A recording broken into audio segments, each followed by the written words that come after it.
Bonjour, aujourd'hui je vous explique comment j'ai résolu l'exercice, le premier exercice de ce sujet-là. Vous allez le trouver sur le site AppMap sans problème.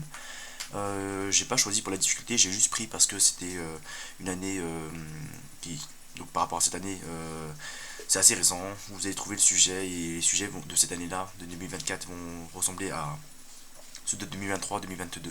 Donc je vais me baser sur ces années-là pour vous donner des conseils. Donc là, c'est pas un sujet qui est difficile, il est plutôt simple, plutôt simple, je dirais niveau difficulté, je dirais peut-être 1 sur 5, 2 sur 5, je sais pas, maximum. Mais il est assez simple, assez classique.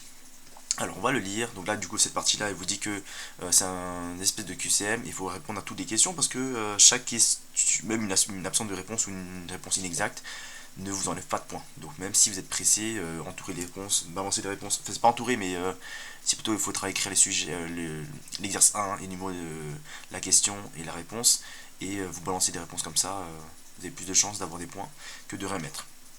Alors, on commence. Un technicien contrôle les machines équipant une grande entreprise. Toutes ces machines sont identiques. Ok. On sait que 20% des machines. En fait, là, on vous donne des informations.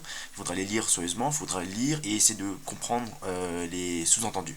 Donc, si on vous dit qu'il y a 20% des machines qui sont sous garantie, ben forcément, c'est-à-dire que le complément à 1, le complément à 100%, et ben, ce sont des machines qui ne sont pas sous garantie. Donc, 20% sous garantie, 80% ne sont pas sous garantie. Et je vous conseille fortement d'intégrer les informations petit à petit. Donc là, en fait, on vous propose ici, donc quand vous lisez tout ceci, après il est marqué pour répondre aux questions 1 à 3, on pourra s'aider de l'arbre proposé ci-dessous. Ça, c'est la première option. Je vous proposerai une alternative à ça, parce que ça, je vois un gros bémol par rapport à ça, et un deuxième qui est... Bah, un deuxième, comment dire, un deuxième inconvénient de cet arbre-là. Alors, je vais faire comme si je vous montrais la différence entre l'arbre et ma solution. Donc l'arbre, le voici. Donc là, j'ai commencé par remplir ici. On vous dit que 20% des machines sont sous garantie. Merci, pardon.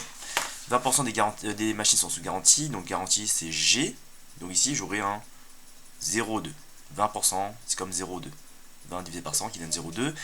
0,2 sous garantie. Ok. Donc là, forcément, si là j'ai 0,2, je peux trouver le complément à 1.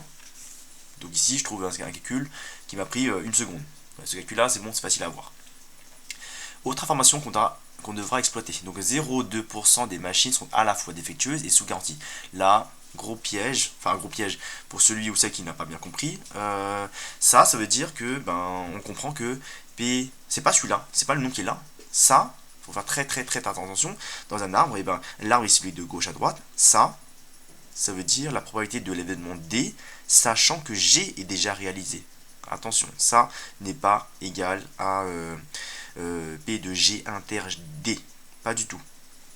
Ça, c'est P de D, sachant que l'événement G est déjà réalisé. Donc c'est une probabilité conditionnelle. Ça. Ok, bon. Attention piège, donc là surtout faut pas glisser l'information 0,2%. Et vous faites aussi attention au pourcentage, là c'est 0,2%. Il faudra décaler deux fois la virgule vers la gauche, donc ça fait qu'on ajoutera 2 zéros qui donnera 0,002. Ça, attention piège. Ça c'est bon, donc faites attention, cette information là, si vous voulez l'exploiter, il faut absolument passer par plein d'étapes. Je les ai écrites ici, donc hop. Donc je sais que, voilà, j'ai écrit que ça, je traduis l'énoncé. Donc l'événement, il est sous garantie et il est défectueux. Donc c'est quoi, c'est une machine? Non, ouais, c'est une machine. Elle est défectueuse et sous garantie, 2%. Non, 0,2%. 0,2%. Et donc là, j'ai bien écrit en écriture décimale, ça donne ça. Et là, si vous l'exploitez, voilà ce qu'il faudra faire. Et ça, vous ne pouvez pas l'intégrer dans votre arbre, pas du tout. Cette information-là, on ne peut pas le mettre directement dedans. Ici, c'est quoi? Là, je connais ma formule sur les probabilités conditionnelles. Donc, ça, P de G, là, vous mettez les deux lettres ici, côte à côte, là, et vous divisez par P de la lettre qui est là, de la condition. Ça donne ça, ok? Ça, c'est donné par l'énoncé. Ça, c'est donné par l'énoncé aussi. Ok, P de G, on a dit que c'était 20% qui sont sous garantie, donc 0,2. Et on fait la calculatrice, donne ça. Donc ça, oui, on peut l'intégrer là. Parce que ça, c'est P de D, sachant que l'événement G est déjà réalisé. P de D, sachant que l'événement G est déjà réalisé, est égal à 0,01.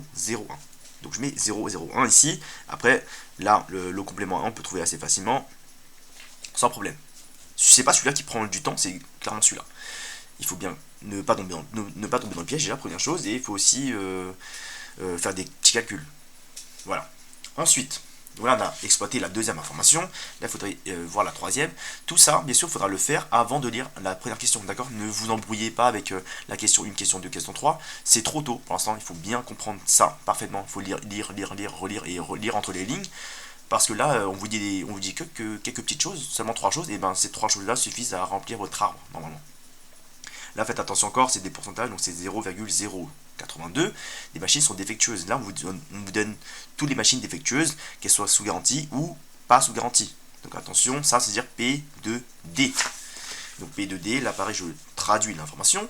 P2D, il vaut 8,2%. Là pareil, attention au pourcentage, quand on passe de pourcentage à l'écriture décimale, attention au piège. Il faudra diviser par 100.